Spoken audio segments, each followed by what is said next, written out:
I'm going to give you a tour on some of the knives that I own, some of the knives that I've had. You know, given all these knives I'm about to show you, I've really only bought a handful of them. I haven't really bought them all. And then I'll save my day-to-day chef knife for last because it's my fucking favorite. I fucking love that thing. Let's start with the first knife that I bought. When I first started cooking, right, immediately I went to Google and I Googled what is the right chef length for it. And it was split down the middle between 8 inches and 10 inches, simply because 10 inches you can cut larger things, 8 inches seems to be the standard. I wasn't sure what I was getting myself into, so I bought 10 inches. So I bought the 10-inch Victorinox with the Fibrix handle. And it's not dirty, kind of sharp. But this knife was the knife that I used for maybe the first 3 years of my culinary career. It feels great, it's soft. So this was my knife for the longest time. The next knife that I purchased, so the next 2 knives that I purchased after that, I purchased 3 knives from the same brand. 2 of those I had to throw away because someone ran my knives through the dishwasher. Which, by the way, I'm going to tell you right now, don't fucking run your dishes through the dishwasher. That Victorinox is dishwasher safe. I could give a fuck less how dishwasher safe it is. Don't do it. Wash it by hand. Use soap, use your hand, use a towel, use a sponge. Don't put it through a machine.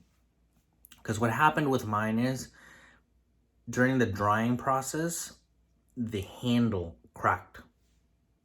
And from there, it's like once you compromise the handle, it's just a matter of time before that thing snaps. But I have one of the 3 knives, the only one that I have left. And this was actually the first knife that I bought outside of the Victorinox. And this is by an Amazon brand, Kuma. I don't know if this is real Damascus. You know, like when knives say like Damascus finish, I don't trust that shit. I just don't, unless I see it or it's reputable. I've read so much about Damascus, but it's like, how do I know this isn't just laser etched? Like, that's my first immediate thought. Like, this shit is probably laser etched. I'm willing to bet. And if the company wants to reach out and tell me it's like, no, it's real, then you guys can, that's fine. But I really like this knife a lot. You can kind of tell, like, it's not really wood, you know. But I want you to notice on all of these knives, this is what I want you to notice. This long, you know, it's not a big belly. It's almost straight. It has this. So you get a kind of a curve. Again, pinch it, hold it, right? It's kind of heavy. Like this isn't a thin knife by any means. It's very thick. It's thick. It's light, but it's not, oh my God, light, you know? Anyway, this was just me. I didn't want to spend more than $100 on a knife. And I said, fuck it. Why not? So I used this one. So the other 2 looked like this knife. So it looked a lot like this knife, and it's so funny because the metal to the other knife felt cheap. Like, I'm sure it's not cheap, but it's like if you look at my Victorinox and you look at the other Kuma knives, it's I don't know, it's like sheet metal, you know? And there's the classic Kuma, which has the bevel, is it a bevel? Fuck, I forgot the name of it. That's embarrassing. I'm talking knives and I'm forgetting the terms. And then they had and I preferred their one that looked like this over this one. So I started using that one, but I hated the bolster. The bolster, I know what the fuck I'm talking about. I hated the bolster. And so what did Kuma do? They put out a knife that literally just grinded off this. It was the same fucking knife, except it just grounded off the bolster. And that one became my favorite knife. But like all things, I guess complaints, you would see the corners. Sometimes the corners aren't rounded off right. And that knife just went to shit. It was thrown in the washer, okay? So these are knives that I've kind of just inherited. This is a Henkel's 4-Veer 4-star. The handle is plastic. Maybe it's hollow. I don't know if there's like a full rod that goes through, but it feels pretty light. This one stays at home. This is my bread knife that stays at home. It is a Wusthof. A Wusthof Classic. That one stays at home. I like the teeth. It's one-sided. You see how the teeth aren't fucking sharp or jagged like those cheap-ass bread knives that, you know, just tear bread apart, and they don't really. I'll show you this is the bread knife I'm currently having. I've only used it a number of times. It's by Mercer. It's 10 inches. Now, here's what I like about it. I like the curve. What I don't like about this is it curves, but it's I don't like it. They have offset, like Wusthof has offset in their scallops. And check this out. These are, right, scallops, it would be rounded instead of like teeth where it goes in, the scallops go out. I like the scallop offset where the handle is raised a little bit, and that's so your knuckles don't hit the ground when you're cutting things. So here's what I'll say about bread knives. When it comes to bread knives, this one only cost me $12. And I bought it maybe 4 years ago, and it's still good. The reason why I don't spend a lot of money on bread knives is because of the sharpening. To get each of these things at the same angle, the same, just evenly sharpen it is, I don't want to say impossible, but it's very difficult. It's very, very, very, very difficult. Best you can do is take a honing rod, right? And I kind of line up. I figure out where the angle is. I can just feel it, and then it'll go out.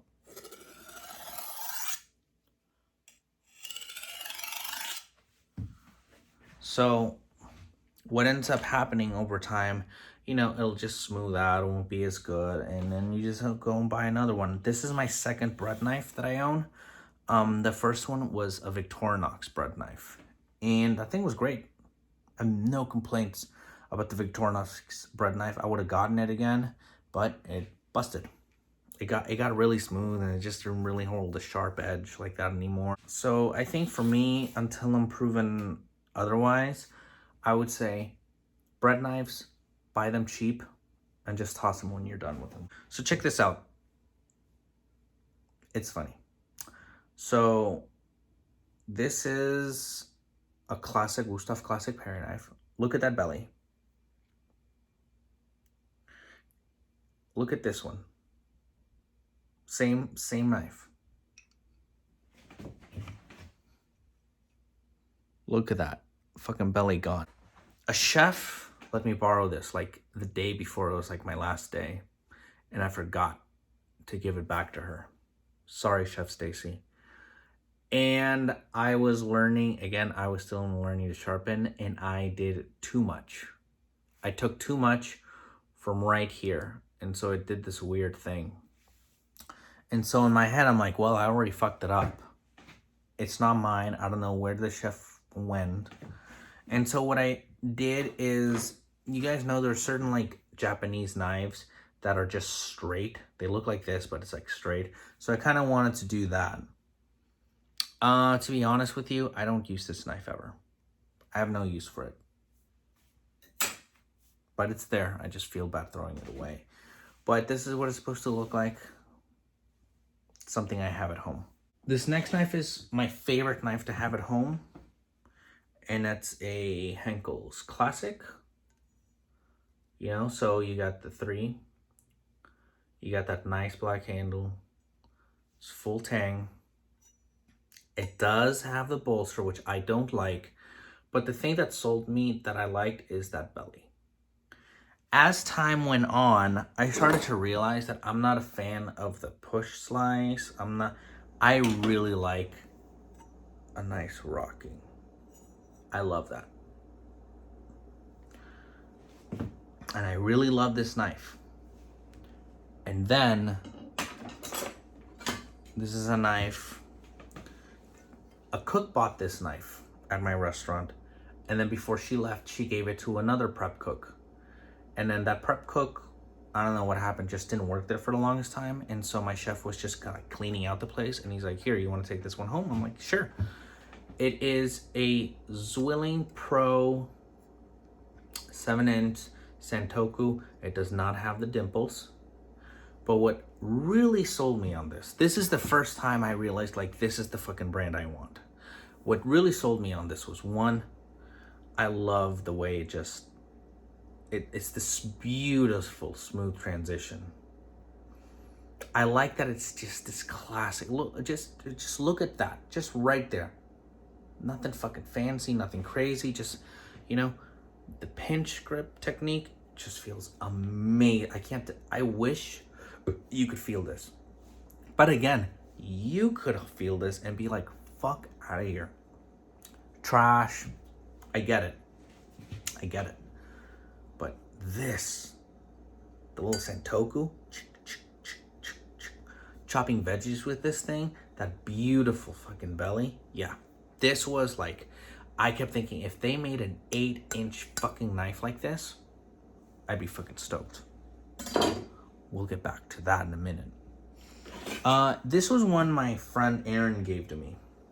It's a butcher's knife. I haven't had the pleasure of using it. I've used it when I barbecue in the house, but I don't feel that I've really like put it to work like that, you know? It's this beautiful wood handle. It's Victorinox. Look, if you're a new cook, you want to spend some money, I'd just go with Victorinox. Like, if you're not sure, if money is a thing, go Victorinox. Like, because to me, like, yes, there's Mercer, there's the Messermeister. Messermeister makes knives. You too, yeah. I'm drawing blank, sorry. It's like 1 a.m., okay? I apologize, I can't think straight. But you know what I'm talking about. Like, Mercer makes good. Messermeister. But to me, it's Victorinox all the way. If you don't have the money to dish out for something, buy Victorinox. It's the best cheap knife you could ever buy. Easily. And they're great for fucking learning, dude. You could fuck this knife up. It's fine. My 10-inch one has so many scratches from me trying to figure out. They're great fucking... They'll take a beating. I cannot... Man, if I got sponsored by Victorinox, I'd be a happy camper. If I got sponsored by Cambro, I'd be a happy camper. Okay. So that's all the knives. We're going to get to the last two. My chef knife and the paring knife. I want you to see this. This is really all I have in my knife bag. I got the 10-inch, I got the 8-inch, the bread knife, and the paring knife. That's it. I buy as I need it, and so should you. Like, the first knife you need to buy is a chef knife. And then from there, get yourself a paring and a bread knife. If you have a paring, a bread knife, and a chef knife, you're done. That's it. Now it's just a matter of time of buying the right knife for you. So, this is my baby. This is my pride and joy. This is the knife I love. This knife means the fuck... I love the way it feels in my hand. And this is the Zwilling Pro. First off, let's just talk about this fucking fat belt. Look at that. Look at that. It is just like, if you are into fucking rock chopping, look at that fucking knife. They have this knife. They have one where it's more like classic style. I mean, look at this. I went from this to that. Look at that. Holy shit. They have one where it's more like an in-between. If there was an in-between right here, they have one, and they call it the classic chef's knife. I don't know what they call this one, but this is the fucking banger. This is the one. The biggest thing you need to be careful with when using this knife is that fucking pip will fucking get you. Hasn't gotten me yet, but trust me, because look at that. Look how much it's raised off of the fucking ground versus this guy. This is low profile, man. You are not keeping things low key with this knife. Beautiful this. I can do very specific cuts. I can chop with it, like I have this whole section and then I have that whole section. One thing interesting that's developed and I've noticed over time is that although I talk about holding the knife like this, I don't know, this is the first knife ever. One day my hand just like went here and it just feels right. I pinch grip right here. And that's when I like realized I love this little thing, because look how it keeps my pinky. It's like flush and my pinky's not going anywhere. Now I can use every inch of it. Whereas here, it kind of limits to, I still use it. I will use it when I need that more precise movement. But now it's interesting. I would have never done that with this knife. I would have never held that knife like that. I fucking love this knife. And if someone fucking just grabbed it, nicked the tip, just, you could tell me, oh, we could I could give a fuck less you're buying me a new knife. I really love this knife. It's been 7 years in the making. It's 7 years of just figuring out what works and what doesn't. I used to really think I'm going for a fucking a Shun. There's a Shun brand that's like, it's like the $600 one. It comes with a nice, like, a beautiful wood with hammer Damascus. It's beautiful. And I tried it and it was just, don't feel too bad, because like when I see these knives that I like, I look at a Kramer, I look at a Shun, a Miyabi. I remember I wanted a VG Mac 10. I think that's what it's called. The Mac chef knife. It's so light and everything, and my chef had one. And I was so excited, and I asked him, can I use it for a little bit? And in the first 10 minutes, it was the most depressing letdown ever, because it just didn't feel right.